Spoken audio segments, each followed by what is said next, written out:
The desperate signal, the crystal spires of Valdris City gleamed like frozen starlight against the pale green sky of Zelthera Prime, Ambassador.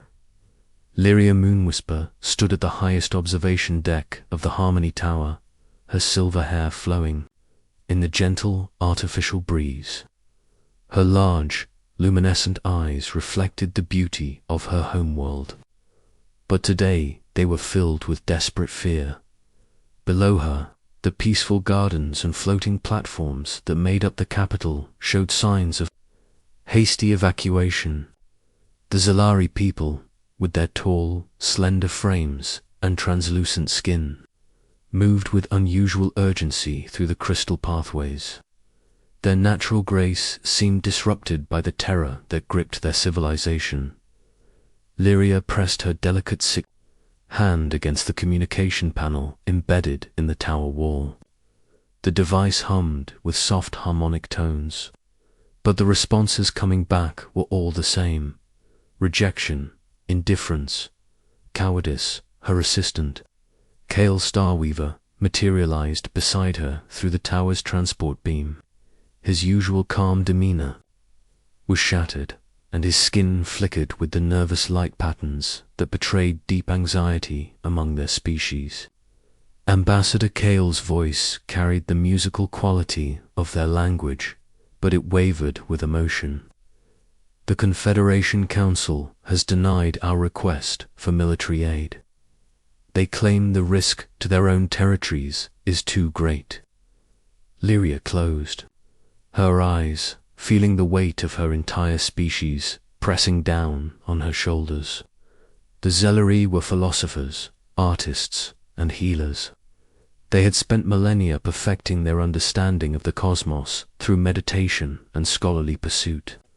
Their world was a paradise of learning and peace, with no weapons beyond simple tools for cultivation and construction. But paradise had attracted predators. 3 months ago, the Void Hunters had emerged from the dark spaces between stars. These creatures defied easy description, appearing as shifting masses of dark energy that could solidify into terrifying forms. They consumed life itself, draining the essence from living beings and leaving behind empty husks that served their hive mind. The Void Hunters moved from system to system like a plague. They showed no interest in negotiation, communication, or even conquest in any traditional sense. They simply devoured everything living they encountered and moved on, growing stronger with each world they consumed. "What about the Nexari Empire?" Lyria asked, though she suspected she already knew the answer. Kale's light patterns dimmed further. They retreated to their fortress worlds and activated their shield barriers. Emperor Thraxin said they will observe the situation and respond accordingly once the immediate threat has passed. Lyria felt a bitter laugh escape her lips. The Nexari were warriors, proud and strong, with technology that could level mountains, but even they refused to face the Void Hunters directly. The ethereal collective, they have transcended to higher dimensional space until the danger passes. The Trade Federation evacuated all their assets from this sector. Lyria turned back to the window, watching as another transport ship lifted off from the city below, carrying refugees to the temporary shelters in the outer moons. But she knew those shelters would only delay the inevitable. The Void Hunters had already consumed the outer colonies of the Zelari system. Soon they would reach Zelthara Prime itself. There must be someone, she whispered, more to herself than to Kale. In all the vastness of the galaxy, there must be someone willing to help. Kale approached the central archive terminal, his fingers dancing across the crystalline interface. "Ambassador, I have been searching through the oldest records in our databases. There are ... legends, stories dismissed by most scholars as primitive mythology." Lyria turned from the window, her attention caught by the unusual tone in Kale's Voice, what kind of legends? The holographic display above the terminal shimmered to life, showing star charts from the early days of galactic exploration. Kale pointed to a small, unremarkable yellow star in what most civilizations considered the galactic backwater. Ancient explorers spoke of a world they called the Death Forge. They described it as a planet so violent and hostile that life itself had become weaponized simply to survive there. Lyria studied the coordinates. The system was far from any major trade routes or civilized space. What kind of life? Kale's skin patterns shifted to display complex data streams. The records are fragmentary, but they describe creatures that evolved under extreme conditions. Constant warfare, deadly radiation, atmospheric pressure that would crush most species, and gravity twice what we consider normal. And the dominant species, they call them humans or sometimes terraspawn. The descriptions are ... disturbing. Bipedal predators with forward-facing eyes, dense bone structure, and redundant organ systems. They apparently fight wars among themselves for resources and territory. Lyria felt a chill run through her delicate form. The Zelleri were pacifists by nature, finding the concept of violence almost incomprehensible. The idea of a species that fought constantly among themselves was both fascinating and terrifying. But these are just stories, aren't they? Kale hesitated, his light patterns flickering with uncertainty. Perhaps. But Ambassador, what if they are not? What if there really is a species so adapted to violence and survival that even the void hunters might hesitate to face them? Through the crystal walls of the tower, they could see the dark shapes moving between the stars. The Void Hunter fleet hung in space like malignant tumors, their biomechanical forms pulsing with stolen life. Energy. Sensor readings indicated they would reach the inner planets within days. Lyria made a decision that would change the course of galactic history. Send a signal to those coordinates, she commanded. Tell them about our situation. Offer them anything they want in exchange for help. Ambassador, Kale protested. Even if they exist, they might be more dangerous than the Void Hunters themselves. Lyria gestured toward the approaching enemy fleet. Look around us, Kale. Our people are dying. Our children are being evacuated to shelters that cannot protect them. How could these humans possibly be worse than extinction? Light years away, in the Sol system orbiting an unremarkable yellow star, Captain Sarah Rodriguez was conducting routine patrol exercises near the asteroid belt. Her ship, the UES Indomitable, was one of Earth's newest interstellar cruisers, designed for deep space exploration and defense. Sarah was a veteran of the Martian colonial wars, with short-cropped black hair and scars that told stories of battles fought in the vacuum of space.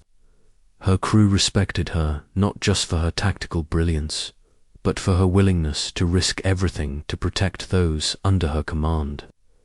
Captain, called Lieutenant Chen from the communications station, we're receiving something strange. It's definitely artificial, but the signal pattern doesn't match any known human technology. Sarah moved to Chen's station, studying the waveform patterns on his screens. The mathematical structure was elegant but completely alien, unlike anything in Earth's databases. Can you decode it? The ship's AI is working on it now. The linguistic structure suggests high intelligence and ... desperation. Over the next hour, the translation slowly took shape. As the meaning became clear, Sarah felt a cold weight settle in her stomach.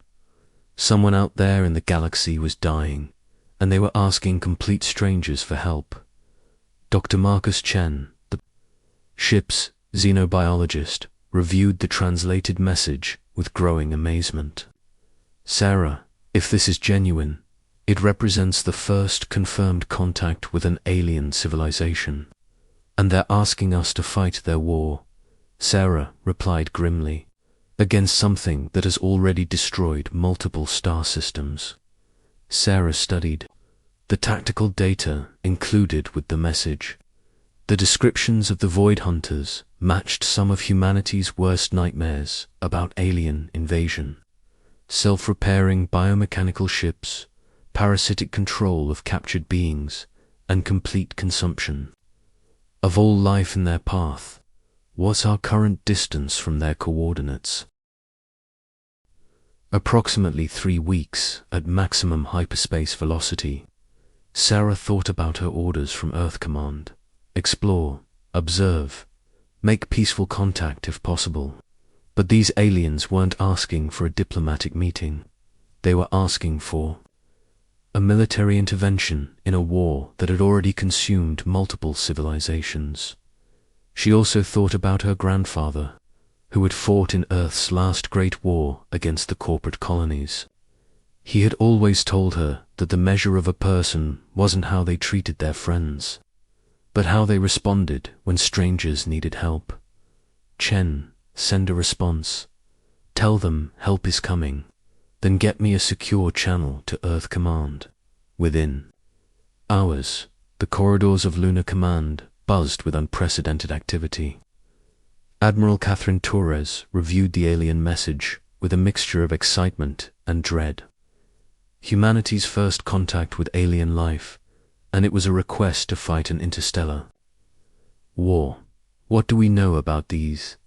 She asked the assembled staff. Dr. Elena Buskers, Earth's leading xenobiologist, pulled up her analysis. Based on their message structure and biological data, they appear to be a peaceful species. Their homeworld has light gravity, minimal radiation, and no dangerous predators. They're essentially evolved herbivores with a focus on philosophy and art, and the enemy. Intelligence Director Blake Harrison grimly displayed tactical projections. The Void Hunters appear to be some kind of parasitic hive mind. They consume biological matter and convert it into more of themselves. Their ships are living organisms that can repair, damage, and adapt to enemy tactics. Admiral Torres walked to the viewing window overlooking Earth. The blue-green world turned peacefully below, unaware that humanity was about to embark on its first interstellar war. What are our chances? Colonel Diana Krauss, commander of Earth's elite space marines, stood up. Admiral, we've been preparing for hostile alien contacts since we first left Earth. Our ships are designed for combat. Our weapons are tested against every scenario we could imagine, and our soldiers are trained to fight in conditions that would kill most Earth civilians.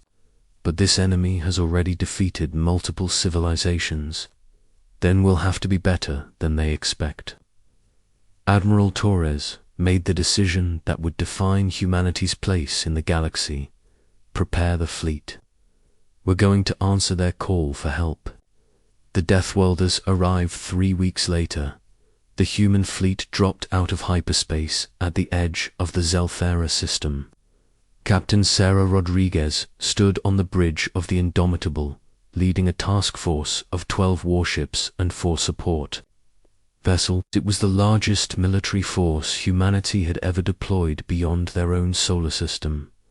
Through the main view screen, they could see Zelthera Prime in the distance, its crystal cities glowing like jewels against the planet's pale surface, but surrounding the world like a malignant infection with the Void Hunter ships. My God, whispered Lieutenant Chen. They're enormous. The enemy vessels defied easy description. Each one appeared to be a living creature the size of a small moon, with surfaces that shifted between metallic black and organic purple. Tentacle-like appendages reached out from their hulls, and bioluminescent patches pulsed with stolen life energy. Captain, reported the tactical officer, I'm reading 17 large vessels and approximately 50 smaller craft. They're definitely biological in nature, but they're also heavily armored and armed. Sarah studied the sensor readings. The Void Hunters had arranged themselves in a complex three-dimensional formation around Zelthera Prime, systematically harvesting the planet's population. Smaller craft descended to the surface, while the larger ships processed captured beings in massive biomechanical chambers. Any sign of the Zelari Defense Forces? Minimal, sir. I'm detecting a few small craft trying to evacuate civilians, but no significant military presence. Sarah felt a familiar, cold anger building in her chest. She had seen this pattern before during the corporate wars, when powerful predators targeted helpless civilians. It was the kind of behavior that made her ancestors leave Earth to build something better among the stars. Communications: send a message to the lead Void Hunter vessel. Standard diplomatic protocol. The response came back immediately, but not in words. Instead, the alien ships broadcast a wave of psychic pressure that made several crew members stagger. The meaning was clear enough: surrender or be consumed. Well, Sarah said grimly, I guess diplomacy is off the table. All ships, battle stations. Let's show these things what humans do when someone threatens innocence. The human fleet moved into attack formation with practiced precision. Each ship was a masterpiece of military engineering, designed by a species that had evolved on a world where everything was trying to kill them.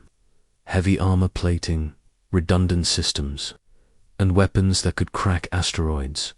But more than their technology, it was their tactics that set humans apart. Where most species developed predictable patterns of behavior, humans had evolved to be unpredictable, adaptive, and willing to take risks that other species would consider suicidal.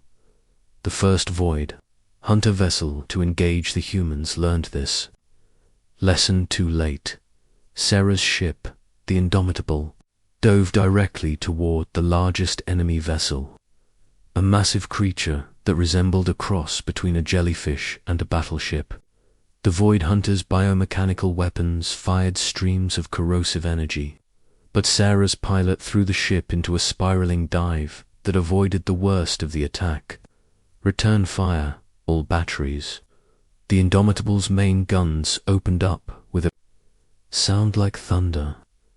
Tungsten slugs, accelerated to near-light speed, tore through the Void Hunter's organic armor, causing massive trauma to its living systems. The creature writhed in apparent pain, its bioluminescent patches flickering erratically. But the most shocking moment came when the Void Hunter attempted its standard boarding maneuver. Organic pods launched from its hull, designed to attach two enemy ships and inject parasitic organisms that would take control of the crew. The pods struck the Indomitable's hull and began the infiltration process, but the human ship was ready for them. Boarding parties detected, reported the security chief, engaging countermeasures. What followed was something the Void Hunters had never experienced. Instead of cowering victims waiting to be converted, they found themselves facing human Marines in full combat gear. These soldiers had trained in conditions that ranged from the crushing depths of Earth's oceans to the radiation-soaked surface of Mercury. Sergeant Maria Santos led her squad through the ship's corridors, her powered armor hissing with hydraulic actuators. When the first parasitic organism tried to attach itself to her helmet, her armor's electric defense grid fried it instantly. Contact front, she shouted, as a wave of converted beings rounded the corner. These had once been Zelari civilians, but the Void Hunter's parasites had turned them into shambling weapons with elongated limbs and glowing eyes.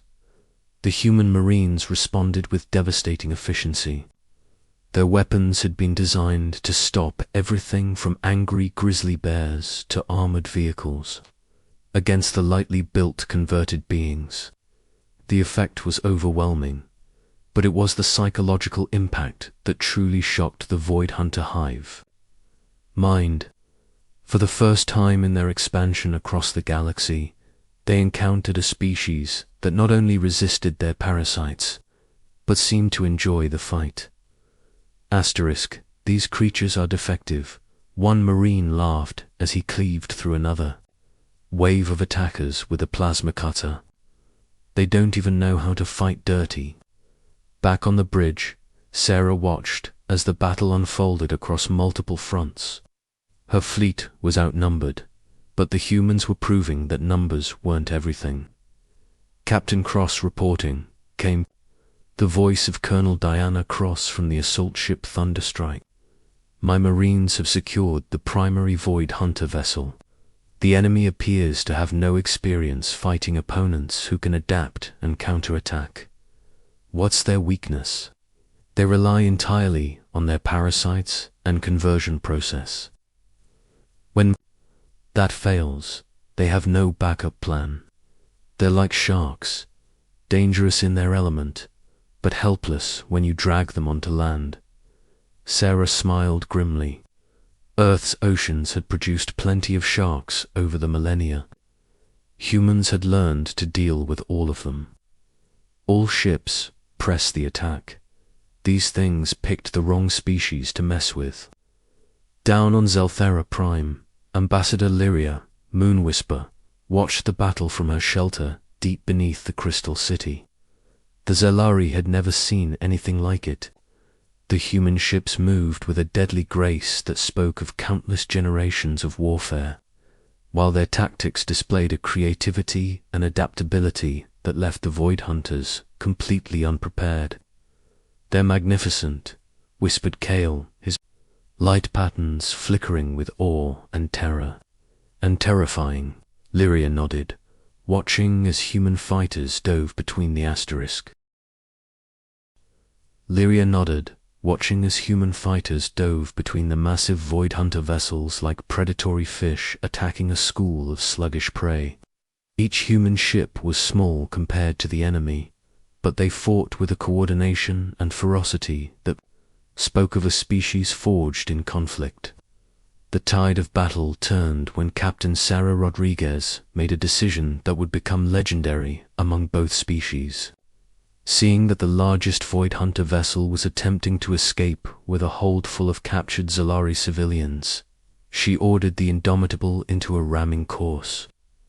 "Captain," protested her first officer, "that ship is 10 times our size." "Then we better hit it really hard," Sarah replied, her voice calm despite the insanity of what she was proposing.